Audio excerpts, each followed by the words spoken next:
How's it going, guys? This is Sidney Cumbie once again with yet another makeup video tutorial. So today I'm going to be using a foam latex prosthetic. Everything in this video is provided by Thomas Surprenant.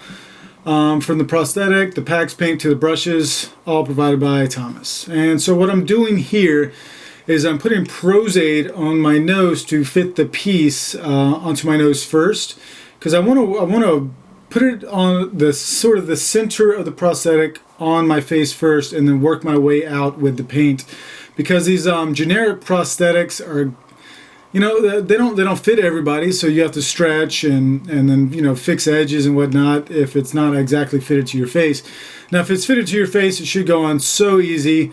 But these things are just generic, so I work from the center and work my way out to stretch it and make it fit. So what I'm actually using one of Thomas's brushes. It is one of the bdellium's brushes that Tom designed for them. So this one has a little bend in it, so to get in those hard to reach places with the glue, it makes it a lot easier.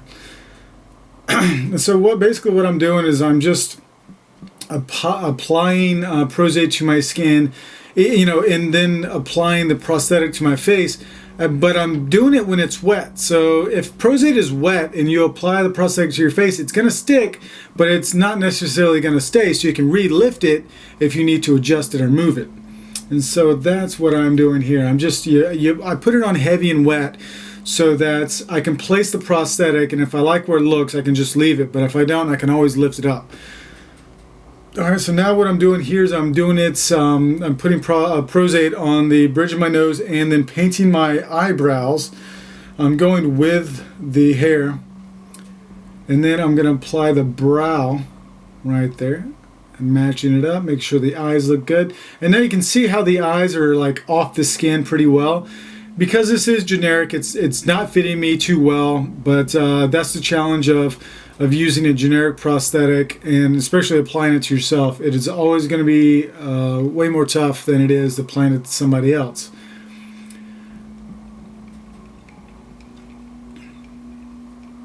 Alright, I think I see a spot that I want to fix, so I think I'm going to go in with a little bit of 99% alcohol with one of Thomas's other bent brushes.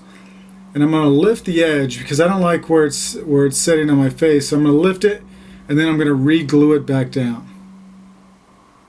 You know, it's good that that I make mistakes during these videos, because you guys can learn as well of how to fix it.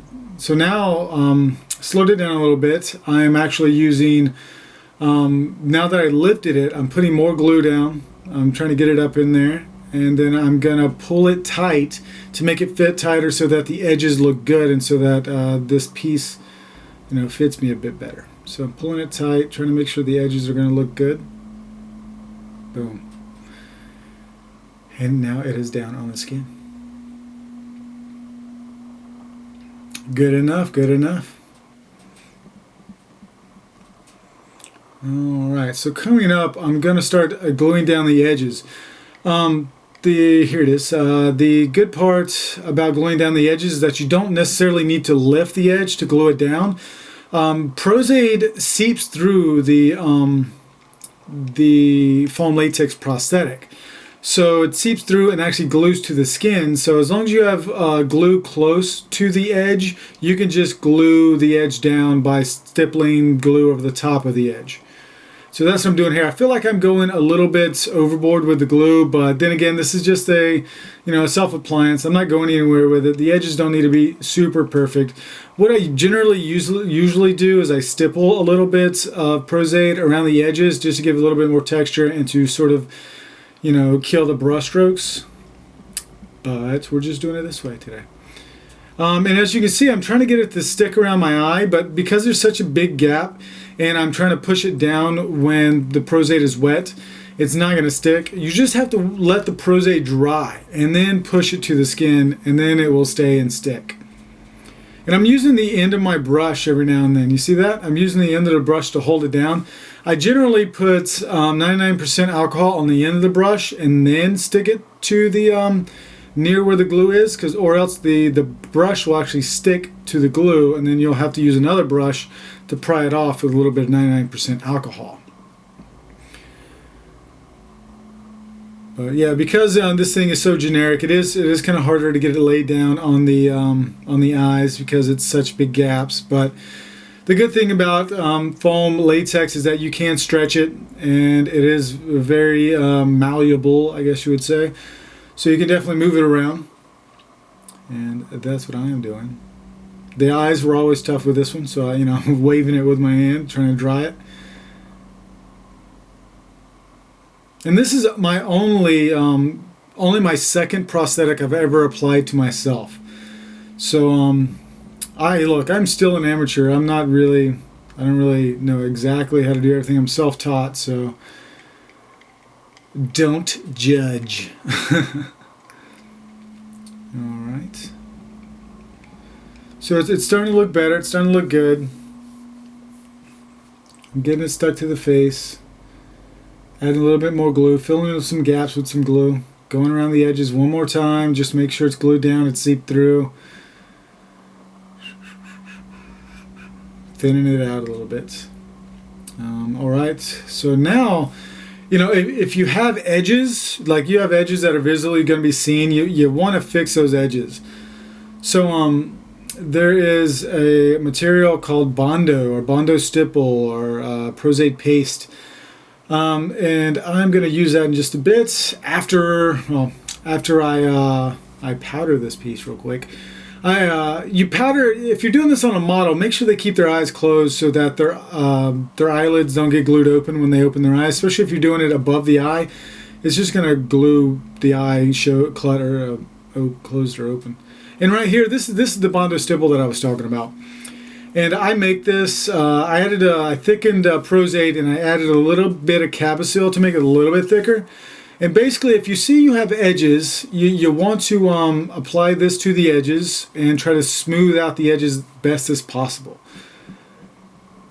And so that is exactly what I'm doing. And I generally like to, spread this on the edges and then stipple with a white brush with a little white sponge with just a little bit of water in it, because Prosaid is water soluble.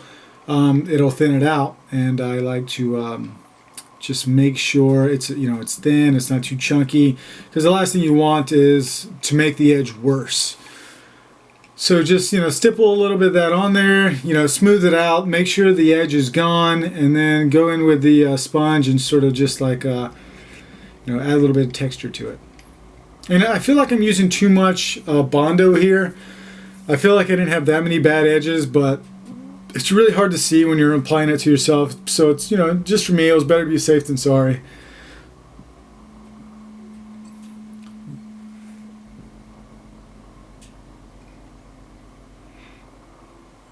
Alright, so now I'm doing it on the lip. This prosthetic sort of, it goes over the top of my lip, so it pulls my mouth open. And so it didn't blend well with my, my lip. Alright, so this is more of Thomas Surprenant. I have a hard time saying his name. More of his PAX paint. It's really good paint. It's technically not PAX because it's a different mixture than your normal PAX, but it is some great stuff.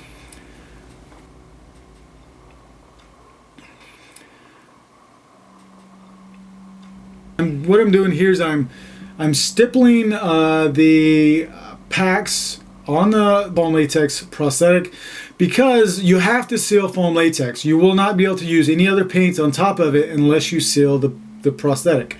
So what I'm doing is I'm sealing it with some PAX paint by Thomas Surprenant. PAX paint. Surprenant. It's French. I have a hard time saying it. But as you can see, I'm going all over. And some people don't like to use PAX on the skin because they say it's hard to get off. I've never had a problem with it. I use isopropyl myricate. It gums it up, it gets it off. But if I'm doing it on myself, generally I will take a hot shower and it'll rub. Most of it will rub right off. The rest of it, use isopropyl myricate, just take it right off. It's really not that hard. Let's see. So yeah, I'm just stippling around the skin. Again, I'm using a little sponge, little white sponge that I grunged up at the end. I just cut it off and made it all grungy. So it fills in the gaps better. And you want to fill in every little nook and cranny of this prosthetic. All the lines, the crevices around the eyes. Because if you're going to paint on top of it, it has to be completely sealed.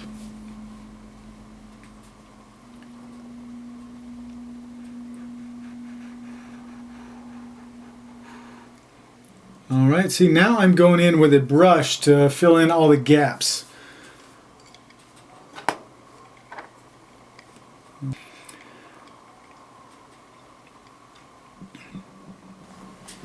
Alright, so I'm just filling in all the gaps here. I want to get all the nooks and crannies all filled up because I'm going to go over this with a different color. And so I want some of this to show through. That's why I'm doing this dark color underneath. And I did make a mistake on this. I painted it one time with the color that I'm going to put on top of it. I didn't like it, so I went back over it with brown and did it again. So, you know, if, you know, at the end result you don't like it, you can always paint over it. So no worries, no worries. And here it is. So I'm going over it with some more of Thomas's paints, but now I'm going over with more of a sort of like a greenish yellow, because I didn't know what color to paint this character. I didn't know exactly what this prosthetic was going to come out like, so I thought about just making him sort of like a witch guy or something. So, you know, it's all experimenting. I wing it when I do most of my makeups, just sort of like, you know, be as organic as possible, really, is what I do. Alright, and so this is what it's starting to look like. You can see the brown underneath it. You see like the spots showing, especially under the eyes, the ears, you know, like under the chin. You know, you see a little bit showing through, and this is what I like. This is what I like to see. Because I'm gonna do a lot more painting on top of this, and it's gonna make it look much better. So it's definitely looking good. And then now I'm doing a little bit more around the like the brow and the cheekbones, because I want those to look a little bit more, I think I'm doing it with this, I'm using another one of Thomas's brushes right here. And then I'm doing it around the cheekbones and the brow, stippling it on just to make it a little bit lighter than all the rest, so that it looks more like it's like skulled out a little bit lighter where the skull is protruding through the skin. Alright, so now it's like, yeah, see, I'm definitely looking like a monster now. I'm definitely looking pretty good. Using that stipple brush. Stipple brushes are always my favorite. Thomas has some very nice stipple brushes in his set. Alright, now what I'm doing is I'm going under the eye with some washy brown. Because PAX paint is water soluble as well, I'm thinning it out with a little bit of water, and I'm just dragging it under the eyes a little bit. You know, just using a little bit of brown, and then now I'm doing all the highlighted areas, the areas that I want to look sort of sickly. Just using a thin layer of brown. And I'm going to go in with some purples in a bit, but this brown is looking pretty good, so I just wanted to use that in some areas. And again, I'm using another one of Thomas's brushes. Some great brushes.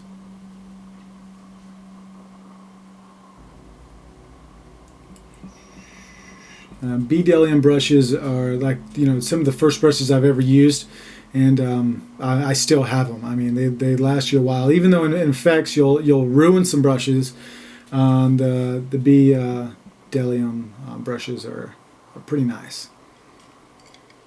All right, look at that. He's looking good. He's looking good. You know, I still got a little ways to go, but it's actually looking pretty decent.